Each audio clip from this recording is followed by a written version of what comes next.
Dobrý deň, zdravím vás, som Marin Drexler a zaoberám sa DNA psychológiou, som autorka a v podstate vám prinášam DNA psychológiu svojimi metodikami, knihami a teraz tu mám so sebou vedľa mňa Petra Palucha.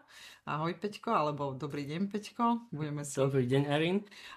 Ktorý prišiel za mnou a povedal mi, že má na mňa niekoľko otázok, takže spočiatku ja budem ten moderátor a potom si vymeníme role, pretože má na mňa pár otázok, takže ja sa ho spýtam. Peťko, vy ste sa ku mne ako dostal? Povedzte mi niečo o sebe. Čím sa zaoberáte, alebo čomu sa venujete, povedzte nám. Tak ja sa asi takých 20 rokov venujem skúmaniu sveta a života, by som to nazval. To je svet za oponou, ako funguje náš systém, rôzne spirituálne smery som si prešiel, ezoterické, z časti aj ezoterické. A postupne som si všímal, že čo z toho mi funguje a čo mi nefunguje. Zaujímavé. A to mi začalo tak vrtať v hlave, že ale niektoré tie veci dávajú zmysel, ale niečo tam chýba. Ono to proste nefunguje. Mne to nefunguje. A všímam si to aj u iných, že to nefunguje. A čo konkrétne nefungovalo napríklad? Čo konkrétne?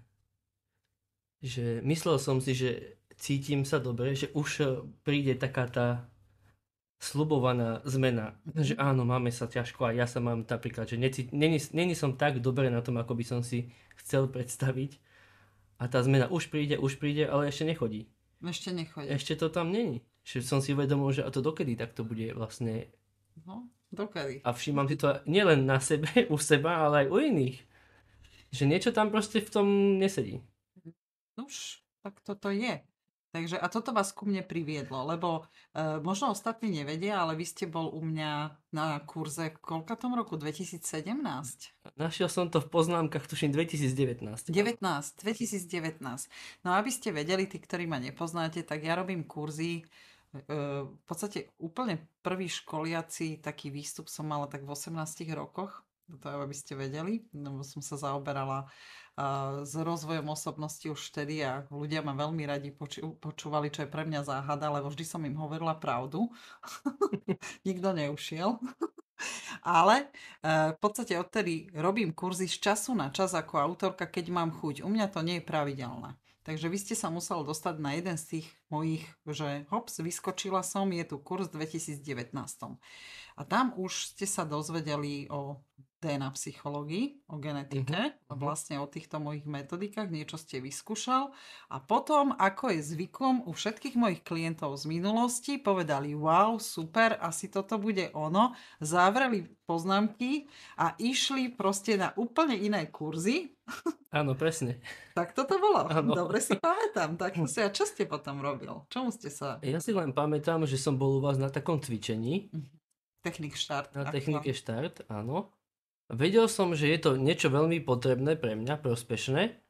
A potom som prišiel domov a úplne sa mi vymazala pamäť. Ja som na to úplne zabudol. A išiel som na jedno 5-ročné štúdium funkčnej psychosomatiky, potom na taký rok a pol trvajúci kurz, to by som nazval taký skôr spirituality, kde som sa naučil veľmi veľa vecí. A keď som odtiaľ odišiel, vlastne z obidvoch tých skupín, tak postupne som sa zase dostal k vám. Niečo ma pritiahlo a som si pozeral moje poznámky z minulosti a podobne. Až som sa dostal k tomu, že som si kúpil váš manuál, prečítal si ho, vytrénoval sa a vtedy mi začali docvakávať veci. Že aha, konečne som našiel informácie, tú teóriu, ale vlastne aj tie poznatky, ktoré mi chýbali v iných smeroch, v iných oboroch. Takže to bolo pre mňa, že toto je brutál. Takže som z toho veľmi nadšený, že konečne som to niekde našiel. A začali sa mi spájať rôzne veci z minulosti. Že dáva mi to teraz už zmysel, ako vlastne fungujeme. Skvelé, ja mám z toho veľkú radosť. Ono sa toto deje vlastne každému, kto si kúpi náš manuál, ktorý ponúkame v tejto pilotnej limitovanej edícii, lebo predaj manuále je limitovaná edícia len po obdobie, kým my neurobíme digitalizáciu poznatkov. To máme aj na webovej stránke, normálne verejne, len to treba prečítať. Hej? Keď si neprečítate, tak neviete. Áno? Tak je to možno pre vás nová informácia, ale je to tam, už je to tam 2 roky. Hej? Tá informácia. Áno. To treba prečítať.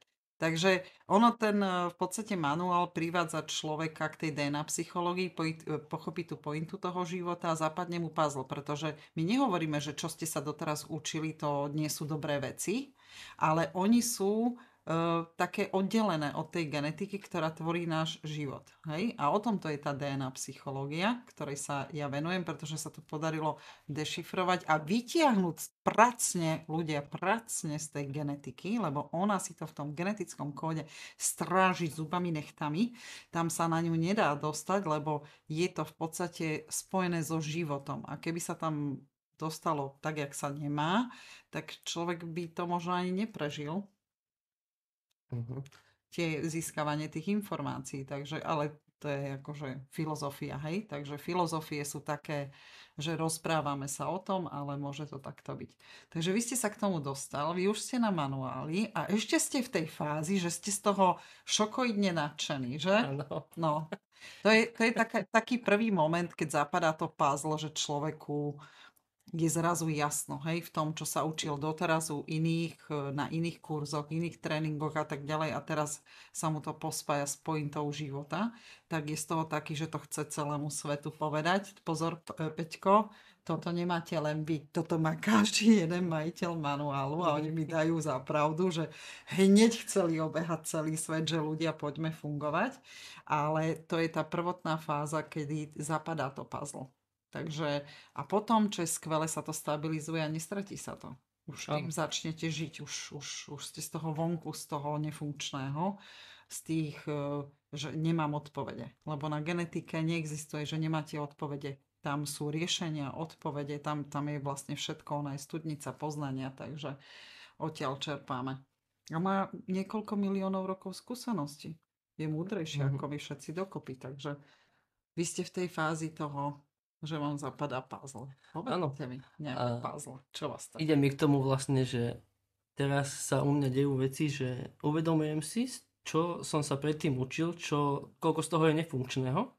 Áno, Mhm, sú tam aj funkčné veci. mhm. A to teraz ako mi zapadlo puzzle pri tom manuáli a aj po vytrénovaní, lebo to je tá druhá fáza, že aj sa vytrénovať. No to je to najdôležitejšie, lebo keď si Tak, prečítate manuál a nevytrénujete áno. sa, tak to ste nič neurobi. Áno, a vidím tam, že čo je funkčné, že koľko tých vecí je úplne funkčných a veľmi jednoduchých. Áno, Že dá sa to veľmi jednoducho a rýchlo. áno, ja dlhé roky hovorím, že ľudia si zbytočne komplikujú svoj život prekomplikovanosťou s tým, že komplikujú skomplikovateľné veci.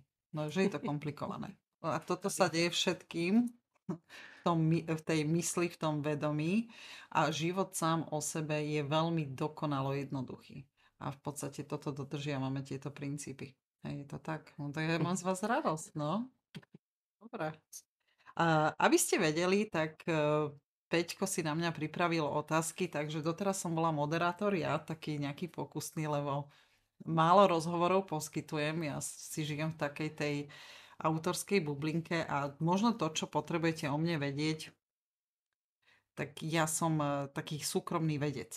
V podstate to skúmam celý život, nie som v žiadnom systéme, nie som v tej vedeckej komunite, pretože by sa mi to nepodarilo vyskúmať. Oni inak fungujú a tak ďalej, takže ja som sa tak stiahla celoživotne a hovorím si, aj tak žijem raz.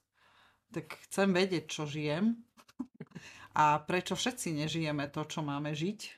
Na to sa podarilo, len to trvalo naozaj takých 40 rokov práce, posledných 20 rokov veľmi intenzívne, vedome zapisovanie, už cieľenie, už sa na tom makalo. Takže teraz sa späťka stane moderátor, keďže už o ňom vieme, že prešiel kurzami, je možno viac informovaný ako hoci kto iný, čo sa učí na trhu, je tak? Áno, áno, to je podľa mňa moja výhoda, že som si prešiel všeličím, takže viem si z toho zobrať skúsenosti. Viete to porovnať. Viem to porovnať, áno. A keby to nebolo funkčné, toto z mojej dielne, tak pokojne ma môžete zhejtovať, hej, na internete Dobre, vlastne. budem sa No, snažiť.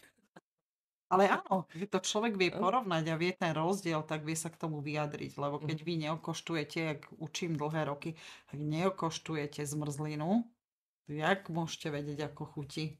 Hej? Musíte ju ochutnať. Takže treba ochutnať veci, aby sme vedeli, že chutí mi to, nechutí mi to, je to slané, sladké, kyslé. Hej? Klasicky ideme príklad cez potravu, akože stravu. No, ľúbim dávať také príklady, kto ma nepozná, ale kto ma pozná, ten vie, že ešte som sa nerozbehla. Mhm. Ja rovno na to nadviažem. Poďme. Mňa zaujalo, že ste vedkyňa a vlastne autorka aj toho manuálu, aj nejakých techník, aj cvičiacich. A ja som si v posledných rokoch zažíval vlastne mentorov. Že boli to mentori, ako podľa mňa veľmi kvalitní mentori.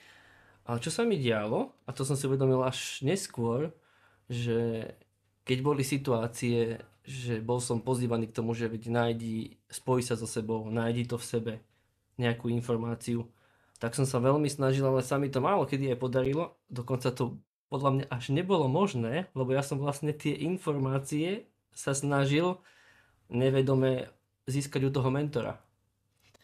Že toto je pre mňa teraz taký rozdiel, že vy nie ste mentor, podľa mňa ani coach, Nie som. že vy to vlastne nemusím vlastne to hľadať u vás, ale len si prečítam ten manuál a už potom tie odpovede, trénujem sa sám na základe techniky a mám už tie odpovede, už ich vlastne ťahám zo seba, tej svojej genetiky.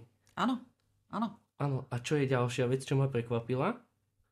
A konečne mi to docvaklo, že ako sa spomína, že zapni sa, že ja som to zažíval mesiace, že mám sa zapnúť do nejakej témy, aby som vedel sa spojiť so sebou, aby som vedel, čo mám robiť a tak teraz mi prišlo a vidím, že veľa ľudí to takto rieši a snaží sa o to, mať nejaké spojenie so sebou a zapnúť sa teda do toho a mne až po manuáli vlastne prišlo, keď som sa vytrénoval, že ono to nebolo možné. No, samozrejme. Prečo to nebolo možné? Ja, to je krásna, komplikovaná otázka, tak začneme s tým, že prečo nie som mentor, coach. Pozor, ja tiež rada poradím niekomu, spýta sa ma, ako má toto riešiť a tak ďalej, ale väčšinou mu poradím tak, ako sa má vytrénovať, aby mi už druhýkrát nemusel volať s tou otázkou, jak to má riešiť, lebo je to neskutočne únavné. Toto je rozdiel medzi vedcami, výskumníkmi a medzi mentormi, coachami, lebo mentor, coach, on funguje na tom, že dáva to poradenstvo a že človek sa stále na ňo otočí s otázkou a že ty mi povedz, ako to mám urobiť, ale to netrénuje samostatnosť. A ja osobne nemám rada, ak je niekto na mne závislý. Strašne ma to rozčuluje, je to tak, lebo potom neviem robiť robotu s tou genetickou psychológiou a strácam veľmi veľa času. Ale mentor a coach je vlastne pracovná pozícia človeka, ktorý sa živí s tým, že v kuse dáva poradenstvo. On to vlastne riadi. On ako keby čiastočne rozhodoval o tom, čo ten človek bude robiť, ako to má robiť a kedy to má robiť. Samozrejme, poslednú vetu mu povie, že rozhodnite sa sám, hej? Ale tej samostatnosti ho nie až tak učí. Možno až praxou, keď ten človek získa 20 krát nejakú radu, ako to má urobiť, tak až potom ten človek príde na to, že 21. krát sa už nemusím pýtať, už to viem urobiť sám, lebo som získal prax. Tak toto je rozdiel medzi mnou a inými, ale aj koučov, mentorov človek potrebuje, to je OK. To je vlastne taký kamarát, ktorý poradí, pomôže,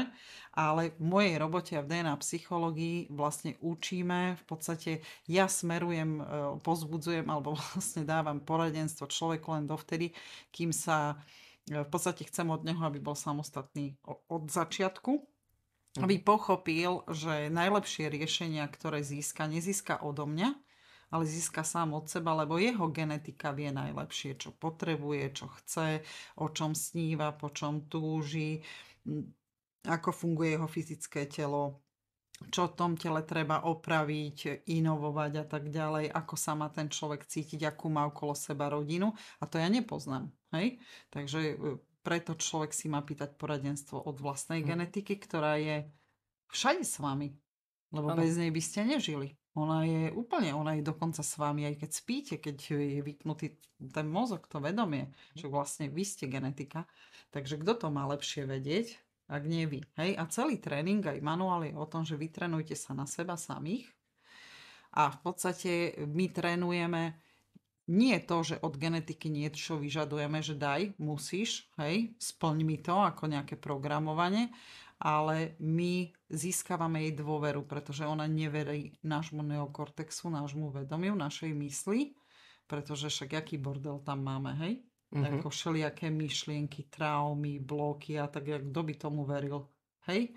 A vlastne ona je tak utiahnutá, tá naša genetika standby, že drží nás pri živote, aby sme nezomreli a tak nejak dúfa, že s ňou budeme spolupracovať. A moja robota je o tom, že vás naučím s ňou spolupracovať. Takže to, čo ste hovorili, že ľudia alebo kouči vás učia, že máte sa zapnúť, tak už tej otázke a vlastne tomu príkazu, tomu programu moc nerozumiem, pretože čo si máte zapnúť? Dýchanie, tlkot srdca, aby ste videl, počul, hej, lebo však to máte.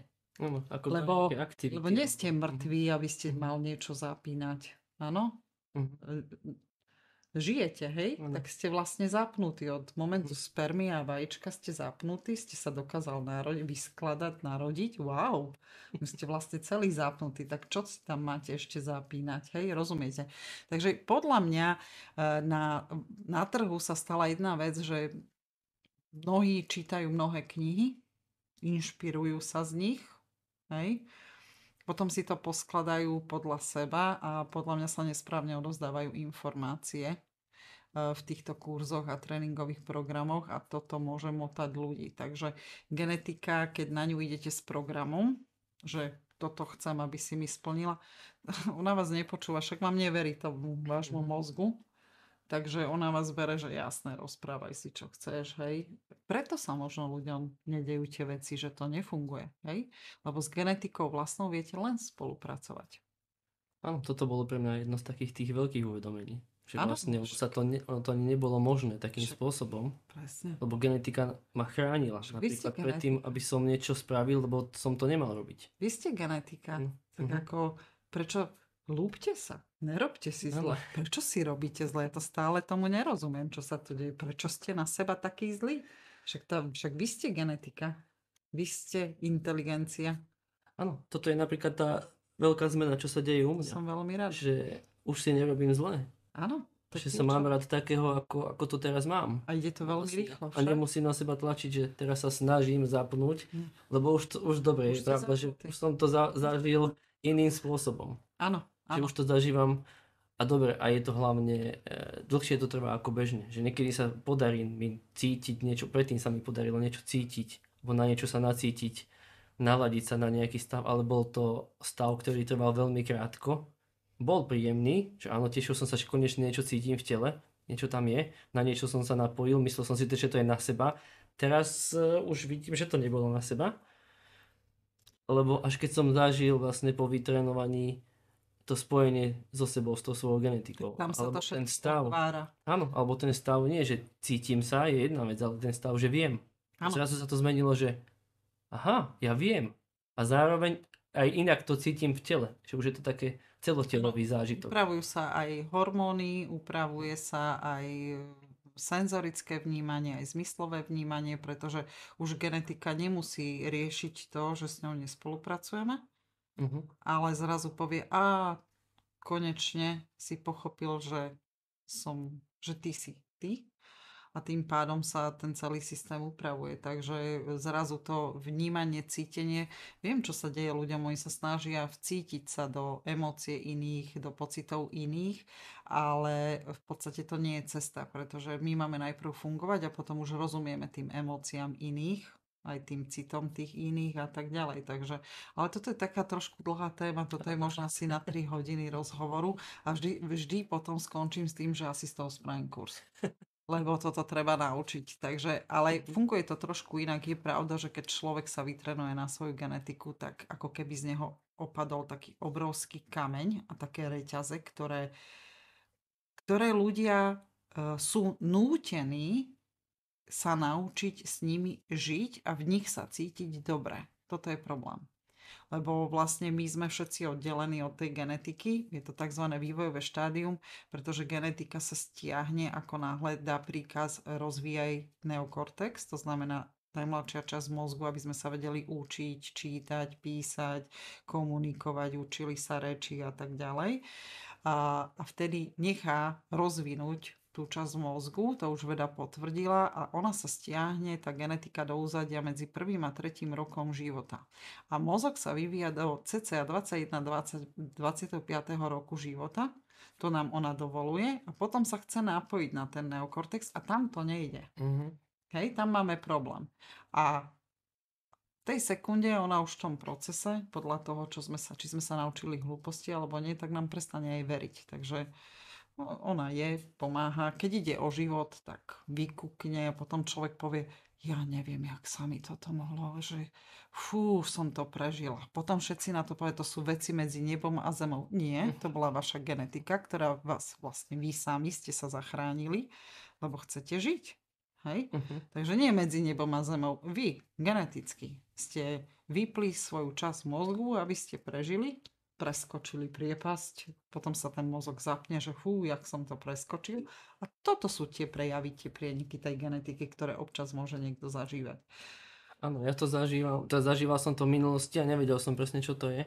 Ako taký vnútorný hlas. Že bolo to jedna veta, alebo pár slov a bolo to niečo veľmi dôležité. No, ale nie je to hlas, ale to je také filozofické opísanie, aby sme sa snažili trošku pochopiť, o čom to je, lebo genetika vám nepustí žiadny hlas, to je už ako dať pozor na to, keď vám niekto hlasno hovorí v hlave, to už potom medicína rieši vyššie úrovne trošku inak, volá sa to schizofrénia, takže pozor na tie vnútorné hlasy, aby sa to neprepisklo, hej? Áno, ja som sa len zle vyjadril, lebo to nebol hlas, iba ja som si to tak nazýval. Ale to je proste zrazu len viete. Ako keby len informácia, to nemá hlas, to nemá chuť, vôňu. Ja tomu učím to roky, že to sú také mimokontextové informácie, akože mimo, len zrazu viete. Ono keď pochopíme, Peter, aj vy keď pochopíte, že keď nie ste geneticky, tak veľa filozofujete. Hej, snažíte sa rozoberať témy, filozofovať, ako to je, toto predstavujete si vízie, preciťujete a tak ďalej, snažiť, to je filozofia. To znamená, nie ste geneticky. Ale keď ste geneticky, máte to vytrenované, tú spoluprácu, tak tam ste v stave, že viem. Rozumiem, viem, vidím, chcem a potom už je tá fáza, po tom tréningu užívam si život, všetko sa mi darí, realizujem veci úplne do pohody, v kľude. Toto je genetika. Áno, toto zažívam, že cítim ten vnútorný kľud. Áno. To je taký stav, toto je veľmi veľký benefit. Však bodaj by ste sa konečne ukludnil, lebo ste našiel to spojenie sám na seba konečne. Áno. Lebo ono sa tam nedá dopracovať cez tú filozofiu. To je to. Tá genetika má svoje princípy a pravidlá a tie treba dodržať. Tréning sa robí raz za život, nejakú dobu, keď má niekto veľký neporiadok v hlave, tak to trvá trošku, ale ona si to uprace a potom už to používate len keď ste smední, napijem sa vody, viem, kde je ten vodovod, už nad tým nerozmýšľam, už to len žijem, ale ten kľud, ten všetci hlásia, to je k nezaplateniu. A toto sa nedá opísať. Áno. Úplná harmónia, kľud a nehaču vás emócie zľava doprava a rozumiete všetkému. Áno, je to pre mňa spojené s tým bezemočným stavom. Toto vzniklo veľmi zle, bezemočný stav. Vzniklo to z NLP, keď som spolupracovala s jedným koučom, ktorý to učil a snažila som sa mu vysvetliť. A on proste, keď nabehol na technik štart, tak povedal, že on je taký bezemočný a to sa tak rozprúdilo po celej planéte, že ma ide z toho poraziť. Nie, genetika nie je bezemočná. Absolútne nie, však sme vnímavé, citlivé tvory pre Boha, však máme všetky zmysly na to urobiť. Idem ma z toho poraziť, z tejto vety, bezemočný stav, moje nervy. Som rád, že som to povedal, som si to vysvetlili. Dobre? Ďakujem. Takže vzniklo to len nejakým neokortexom, ktorý sa to snažil opísať. V podstate, keď sme na genetickej psychológii, všetko cítime, vnímavé, ale máme rozvojové emócie do kľudu, ktoré neopotrebovávajú naše telo, teda na tie emócie my nezomreme únavou. Hej? Lebo keď vás emócia plieska hore dole zo steny na stenu, no kto to vydrží? Hej? Takže ten bezemočný stav, on sa snažil opísať, že konečne mám kľud v tele, zharmonizované všetko, cítim sa ako znovu zrodený, všetko cítim, vnímam a ten pán, ten koučer, čo učil dlhé roky NLP a ešte to učí, tak povedal, že to je bezemočný stav. No, tak mu všetci odpustíme celosvetovo. A ja nadviažem na tú tému. Sa deje v mojej robote. Áno. Veľmi, veľmi často a roky, no, to je také humorné. Nadviažem ešte na tú Poď. tému emócií, lebo tiež som No, bol k tomu tak dosť vedený v posledných rokoch, že dovoliť si prežívať emóciu, prijať tú emóciu, nebrániť sa jej a potom ísť aj cez nejakú traumu a riešiť si traumu. Tak riešiť si traumu cez emócie, to znamená, že ja to vysvetlím na filme, tak toto vysvetľujem roky, hej? Niečo sa vám stalo, áno? A to, čo sa vám stalo, je zaznamenané v nejakom celovečernom filme, áno? Hej? A prežívanie emócií je, že no dobre, idem sa tomu venovať, čo sa mi stalo. Tak si pustím ten film, áno, od prvej minúty a pozerám, toto sa mi tam stalo. Toto som tam cítil. Takto som to prežíval. Toto je prežívanie traumat, blokov z minulosti, že si ten film púšťam stále do kolečka, pretože chcem na niečo prísť. Áno, čo sa mi tam stalo. No a toto je v rôznych tréningových programoch a v kurzoch už strašne rozvinuté. Hej, snažia sa prerobiť ten film. Inak je to z mojej metodiky spred XX rokov, už som od toho upustila, ale niekde sa to zachytilo, učí sa to dodnes. To je, viete, keď niekto skúma, tak má aj také, že nie, ono to funguje, ale som zistila z praxe, že je to totálna zbytočnosť.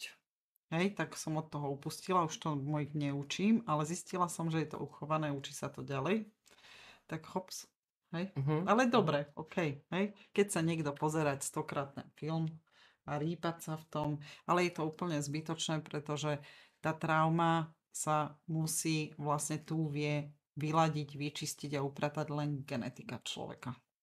Hej, my zvonku môžeme prerábať ten film, ale keď si to znovu pustím a pustím tú emóciu, že to prežívam, tak je to znovu tak intenzívne, takže nič sa neupratalo vlastne. Len som to nejak potlačil, nejak som to prebalil do iného papiera, inú mašľu som dal.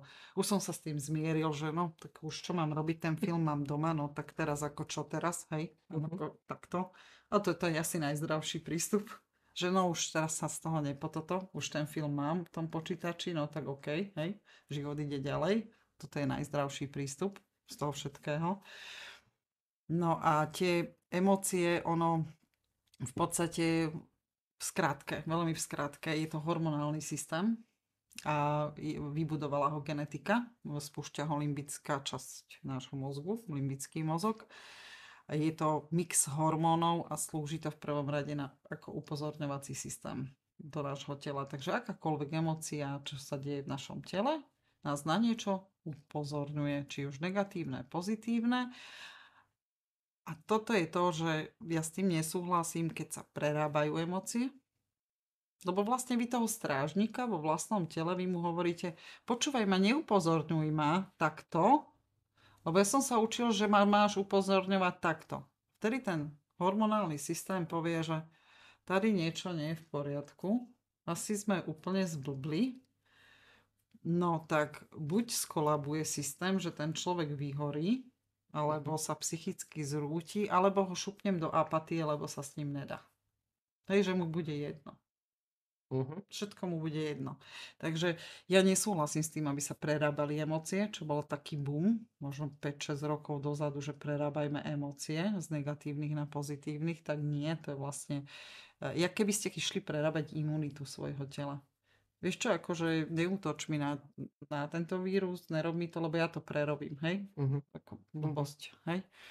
No, takže tie emócie treba brať len tak, že je to upozorňovací systém nášho tela, že niečo sa deje.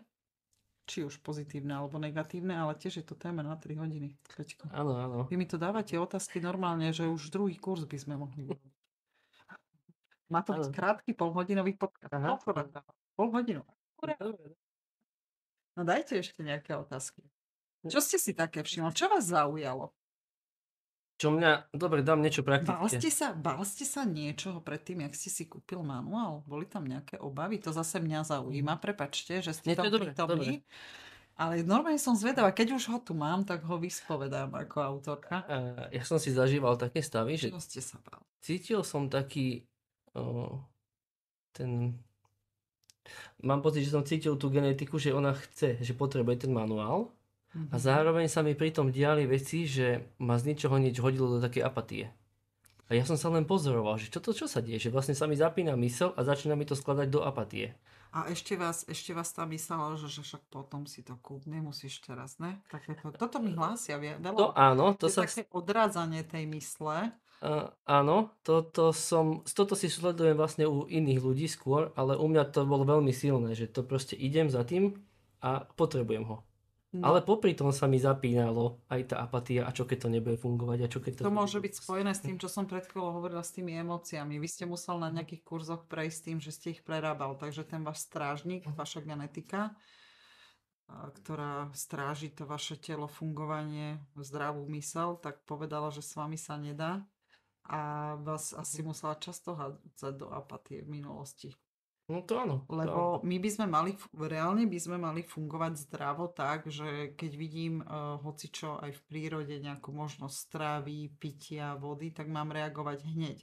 A nie, že si poviem, a však tu je potok, teraz sa napijem sa o 10 kilometrov, ale chytiť sa tej príležitosti, čo vidím, hej? Ako hneď teraz, lebo ona utečie. Ona už potom ten potok nemusí byť ďalších 100 kilometrov. No, presne takto som Hej. fungoval, že som odkladal veci a povedal som, že to spravím zajtra a potom zajtra a potom zajtra a potom už som nemal, že proste nebola tam energia, nespravil som. To považujem za takú zlozvyk toho vedomia. Dokonca ono sa už aj tomu niektorí venovali. Myslím, že to volajú, že prokrastinácia. No to slovo som sa naučila. Že odkladanie na neskôr. Ale je to vlastne spôsobené s tým, že človek nie je v spolupráci prepojený na vlastnú genetiku, lebo ona má, vlastne vy sám seba viete upozorňovať do bdelej mysle, ktorá je ochranná mysel, to sme ešte nepovedali, že vlastne ten náš neokortex, tá naše vedomie a tá mysel, to je ochranná databáza genetiky, lebo v podstate cez deň musíme nejako fungovať, tak aby sme si neurobili zle, tak to niekam musí ísť do nejakej tej databázy, hej? Takže a potom z toho si vyberáme tak tiež dlhý proces, neviem, ale je to vysvetlené tuším. Preto píšem knihy. Preto píšem knihy, aby z toho neboli takéto podcasty, že povedala niečo a nedopovedala to a tak ďalej. Tak ja preto píšem ako autorka knihy, aby každý mal 100% prístup k celej informácii a na tom si dávam záležať, aby to bolo, že všetci majú rovnakú tú informáciu, lebo z tej knihy sa to nestratí. To je pre mňa veľmi dôležité. Ja som si to predtým všimol, že áno, niečo sa povedala nejaká časť niekde a mal som nervy z toho, že niečo tam chýba. No, Teraz nevedel som, či to nepovedali na schvál, alebo to nevedia. A v manuáli som to našiel, že konečne to tam je, že sa mi to vyskladalo tak, že to dáva zmysel zrazu. Veľa vecí, čo som aj predtým študoval. Tak to som veľmi rada. A stále nehovoríme o obsahu manuálu a to nie je preto, že vám to nechceme povedať, lebo teraz im prezradíme tú pointu. Prvých 10 vied tam to je. Hneď je tam tá prvá veta. Ja to tam rovno na začiatku poviem. Ale každému by chýbal ten obsah toho vysvetlenia, aby tomu porozumel raz a navždy a do konca života a nech tomu rozumejú aj jeho právnúčata, prapravnúčata, keď náhodou sa im podarilo uchovať manuál a zdediť ho niekde v nejakom trezore, tak aby tomu tiež pochopili, tam je obsah, kde je to vysvetlené, že prečo to tak funguje, kvôli čomu a tak ďalej a je tam rovno ten tréning, aby sme neostali len v teórii. Aby ste neostali v teórii, lebo už teórií bolo strašne dosť. Proste treba fungovať. A keď už fungujete, tak sa dá s vami ísť normálne na kávu. Už je to iný level bytia, už tomu rozumieme, neklameme sa, nemusíme sa manipulovať absolútne nič. No totálna sloboda, tak toto sa ľúbi všetkým na tom. Takže áno, ten manuál je robený tak, aby každý jeden, ktorý si to prečíta a vytrénuje, aby fungoval. A hneď. Áno, a to je to. Mám rada rýchle veci. Už teraz aj ja. Už teraz aj verím, že sa to dá. No, predtým som akože veril tomu, ale niekde podvedomí tá mysl mi tam skladala, že však to nemôže byť také jednoduché. Ste mi možno viac dôverovali, lebo ste ma poznali z toho 2019. Ale úplne cudzí ľudia, oni ma nepoznajú aj DNA psychológiu. Trošku sa im to spodobňuje, no bodaj by sa nespodobňovalo. Ja mám už niekoľko rokov potvrdené, že keď vyhodím len obyčajný status s nejakým novým slovotvarom, tak za chvíľu to obehne takto planetu, hej? Lebo je málo tých originál autorov. Sú copywritery. To je rozdiel. To je prečítať 10 knížiek a napíše svoju knihu, hej? je tam, že copyright, hej? Mhm. A je málo tých priekopníckych autorov. To je normálne. Tak ako ja mám tu čest, že som jeden z nich, ale v tej spleti tých autorov sa to nedá rozpoznať dneska, hej? No, Mhm. ale keď ste na genetickej psychológii, tak to viete rozpoznať už. Toto je tá výhoda. Že viete si prečítať knihu cudzieho autora a viete, toto je jeho, toto není jeho, tu sa inšpiroval, na toto prišiel a viete to normálne roztriediť. Vy tam ešte nie ste, Peťko, ale toto je bežná vec, Mhm. že ľudia to vedia rozpoznávať zrazu. Vidia tú pravdu. Mhm. Ja už v tomto vidím rozdiel, že áno, ešte pred manuálom niektoré veci som vedel aj tej manipulácie, Isté. akože si všimnúť, ale po prečítaní manuálu, tak sa začal pozerať tie isté videá a že fúha, to som prečo predtým nevidel?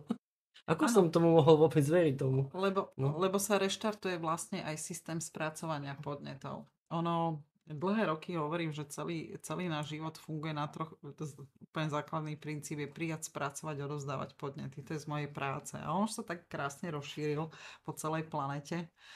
Tak to býva, no. Tak vlastne už som si na to zvykla, ale tak to je. Vlastne keď príjmeme podnet, my ho potrebujeme vedieť spracovať, hej? A keď človek, a potom ho používame, to je to odovzdávanie, hej? Buď použijem ten podnet pre vlastný prospech, alebo ho odovzdám, že ho nechcem, toho vyhodím do koša, hej? Teda ho vydetoxikujem, vynervačím, odmietnem ho, nechcem ho, hej? Poviem to niekomu inému, že ty to rob, hej? Odovzdám ho. Ty to Mhm. rob, ja to Mhm. nebudem robiť. Srandovný prístup. Ale keď človek nie je v spolupráci a nie je vytrenovaný na vlastnú genetiku, ktorá mu prestala veriť, lebo iba toto je problém, my sa vytrenujeme na to, že začne nám dôverovať a my si začneme pomáhať, že už máme celistvý ten mozog, teda potenciál sa potvára, všetko to funguje, realizuje sa ľahko. Nemusíme sa programovať, presviečať, vciťovať. Totálna sloboda, kľud, okovy dole, Mhm. reťaze preč. Tak to spracovanie tých podnetov je na vyššej úrovni. Mhm. Takže sa zvyšuje aj IQ. Hej? A zrazu tomu rozumiete. Preto sa už pozeráte na tie podcasty inak. Vidíte to tam, lebo Áno. sa vám zvyšuje kapacita spracovania podnetov. Ale ja si to všímam tak, že vlastne... Strašne veľa benefitov je Áno, tam. áno. Ešte, a to sme nezačali. To sú... Môžeme to aj tak spraviť inak, že ak budú nejaké otázky konkrétne k tomu, čo sme povedali, tak na budúce zase môžeme sa o tom No, baviť. keď prídete niečo. za mnou, docestujete do Bratislavy, zapneme mikrofón, pokojne si pripravte otázky, nie je problém. Každopádne, ja možno poviem jednu vec, že ak v sebe cítite, že máte potenciál, ako každý jeden človek, lebo my sme inteligentné tvory v tej genetike, my sme úžasný druh života, človek. Ako vy si to neviete predstaviť, to sa nedá predstaviť, to sa nedá poňať v tej ochrannej databáze, ona je ochranná. Tam není tá kapacita až taká, ako, ako dokáže genetika jednoducho, hej, otvoriť bránu. Tak môžeme sa môžeme sa na tú tému. Vidíte, úplne ma to vystrelilo, jak som povedala tú genetiku, tak už mi prídu slova zbytočné. Takže to sa nedá predstaviť, hej, ale ak cítite v sebe, že niečo v sebe máte a predsa tam trošku niečo nefunguje, tak určite sa ozvite Peťkovi, on vám ešte možno dovysvetlí, ale u neho to bude len stabilnejšie a stabilnejšie, lebo toto je skvelé. To je ako, keď už máte spoluprácu na genetiku, ona nevyprchá, to nezmizne. Toto je presne ono. A nemusíte sa furt programovať, presviečať a vizualizovať jednoducho už si Ešte z toho poviem vonku. taký Povedzte, konkrétny príklad, čo zažívam vlastne teraz po vytrénovaní, že predtým, keď som sa chcel cítiť sebavedomo, napríklad v situáciách, v ktorých som nebol až taký sebavedomý, ja som sa na to musel prichystať, naladiť sa na to. To fakt? No, niekedy to išlo tak. A ono mi to trvalo, akože mi to vydržalo, ale niekedy to bolo len do prvého kontaktu s nejakým človekom, ktorý keď začal ma spochybňovať, alebo to nie je, to je blbosť, tak som sa v tom rozpadol. Že som sa nechal spochybniť. A teraz sa mi to už nedieje. No samozrejme. Teraz vlastne veľmi náročné situácie, aj komunikácie s ľuďmi prebiehajú na takej úrovni, že si všímam v tele, že ale ja som to ustál. Že dobre, lebo som vlastne, áno, viem už, ak niektoré princípy z manuálu mi v tomto veľmi pomohli. A druhá vec je, že už to mám v tele. Že Áno, áno. už sa na to nemusím ladiť, lebo mi to už vydrží, už to tam proste je. Už má genetika jasno, už je to tam zašprajcované, už je to tam odsúhlasené a už sa to bere ako normál. A ja som bol niekedy prekvapený, že ja som tú situáciu zvládol, ani som si to nestihol uvedomiť. Že to išlo samé. Áno, lebo my sa nemáme trápiť, nikde nemáme napísané. Ja som nenašla zákon, že vašou povinnosťou je trápiť sa. No a hovorím, jak som to nenašla, hovorím, aha, tak niekde bude pes zakopaný a na to sa podarilo prísť. No, toto sa stalo. To je tak trošku inak rozmýšľam, ale som genetická od narodenia. Ja som mala skôr iný problém v živote, ako často hovorím, pochopiť ľudí, ktorí nefungujú, že v čom sa trápia. Ja som tomu nerozumela dlhé roky. Že vlastne kde je ten problém v tej mysli, v tých myšlienkach, kde to tam je, no. Takže OK, takže to sebavedomie, tak to je hneď, áno. To je hneď, to je po prvých hodinách tréningu. To tak nastupuje a to je tá sila života. To sebavedomie, to nie je ani ego, ego je vlastne v tej ochrannej databáze, v tom neokortexe, v tej najmladšej, ale toto je tá sila života, ktorá dáva život do tela a keď máte život v tele, vy nemáte problém absolútne s ničím. Hej, zlí nie sme, genetika je pravdivá, realistická, miluje život, takže my problém s inými nemáme absolútne, kam dojdeme, nemáme problém sa otvoriť, komunikovať, každý je z toho prekvapený, že wow, ale je to pre nás prirodzené a toto je to, ak máte silu života v sebe po tréningu, tak sú pre vás dvere otvorené úplne všade. Áno, a toto si všimám, že mal som také stavy, že s niektorými ľuďmi, alebo aj bývalými kamarátmi, alebo takovej partii, že som sa s nimi už nechcel stretávať, lebo proste bavili sa o nejakých témach, čo ma nezaujímali a podobne, že som tam strácal veľa energie, že som sa cítil unavený. A teraz pred pár dňami sme si boli sadnúť a zrazu to bolo úplne iné. Zvládal ste to. Áno, ja som sa nezapájal do niektorých ich príbehov a podobných a som to zvládol, áno. A dokázali sme komunikovať a bol to príjemný večer. Áno, lebo už ich vnímate z iného uhla pohľadu a zrazu viete aj to, že aj oni sú život, len ešte zatiaľ nespolupracuje s vlastnou genetikou a tým pádom viete ich komunikáciu vnímať s nadhľadom a neurážate sa. Presne. A ani vám neubližujú, neoberajú vás o energiu, nie ste z nich vyčerpaní, lebo už rozumiete životu. Toto je tá časť, že porozumej životu. Preto hovoria, vy nemáte problém absolútne s ničím. Hovorím, nie. Že život je nádherný, krásny. A toto je to, čo sa získava s tou genetikou, teda keď sa na ňu sa napojíte sám na seba, no, tak by som to povedala. Áno, toto je nejak taký odkaz, ktorý by som chcel ja dať za seba, že sa nemusíme trápiť. Tak ako som sa ja častokrát úplne zbytočne trápil a vidím, že aj veľa ľudí sa trápi úplne zbytočne. Lebo keď pochopíme tie princípy, ako to naozaj skutočne funguje, tak sa to všetko pootvára. A vytrenujeme sa, tak sa to, áno. Všetko sa to spraví takzvané samo. Samo sa to urobí. Z tej rozprávky samo sa to. Slovenskej. Áno, no tak výborne. Ja si myslím, že máme veľmi pekný, produktívny rozhovor. Náš prvý rozhovor s Peťkom. Tak keď budete mať na neho otázky, lebo ja nemám vždy čas na vás, na tie prvotné otázky, akože čas. A tak nájdem si ich, není problém. Kľudne ho kontaktujte, Peťka, ďakujem. No, ja veľmi rád odpoviem, áno. A teraz kto bol moderátor? Ty, ja, obidvaja? Obidvaja, no a my sme na genetickej psychológii. My si to môžeme striedať, ako chceme, nič sa nedie. Tak pre mňa toto je vlastne prvý takýto rozhovor, ktorý môže ísť na verejnosť, takže to je ináč ďalší príklad, že predtým som sa chystal na rôzne rozhovory a vždy som sa rozpadol v tom, utiekol som, nie? Nevyzeráš ako rozpadnutý. A je z teba cítiť, že máš tú stabilitu. Že máš tú charizmu sebavedomého, pokojného človeka, ktorý k nezaplateniu. To otvára dvere. Ale to som vám nepovedala. Pšt, nikomu to nehovorte. Žiť na vlastnej genetike je taký ten top život. Pšt. A to sme my. Takže majte pekný deň. Krásny večer, podľa toho, kedy ste si to pustili. A dajte nám vedieť, či sa vám páčil takýto kombinovaný rozhovor, lebo keď áno, tak môžeme pokračovať kľudne. Ja som dosť ukecaná autorka, občas. A vidím, že Peťko je tiež. Áno, áno. Keď sa mám o čom baviť a je to také niečo rozvojové, tak tam sa chytám, podľa mňa, no. Výborne. A na To ma prvý baví. podcast, Peťko, podľa mňa. Ďakujem. A ja ďakujem. Majte sa. Do počutia.